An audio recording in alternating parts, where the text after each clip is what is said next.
மீன் பெறால் எப்படி எடுக்கிறதாங்க சின்ன ஒரு டிப்பு இது.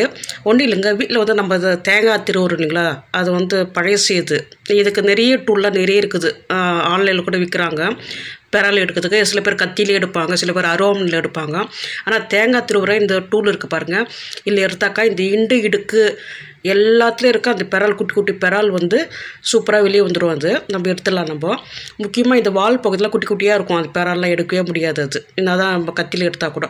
ஆனால் இதில் பிறகு செம்மையாக நல்லா எடுத்துடலாம். இது ஒரு சின்ன ஒரு டிப்பு தான். இது நிறைய பேருக்கு தெரியும், தெரியாதவங்களுக்கு இது ஒரு டிப்பு. இது ரொம்ப ஈஸியான இது. அப்புறம் வந்து நீங்கள் அந்த வால் கட் பண்ணுறது, ஆயிறது, அந்த குடல் எடுக்கிறதுலாம் வந்து எல்லாம் பண்ணிங்க. எல்லா மீனும் இதே மாதிரி எடுத்துட்டாக்கா பாருங்கள் எவ்வளோ குட்டி எல்லாம் வந்தது பாருங்கள். எவ்வளோ பெரிய மீனாக இருந்தாலும் இதிலே எடுத்துடலாங்க. இது கத்தி அதெல்லாம் எதுவும் தேவை, இதிலே நல்லா க்ளீனாக எடுத்துடலாம். ஆனால் இதுக்கு தனியாக போட்டுடணும், மீனுக்குன்னு தனியாக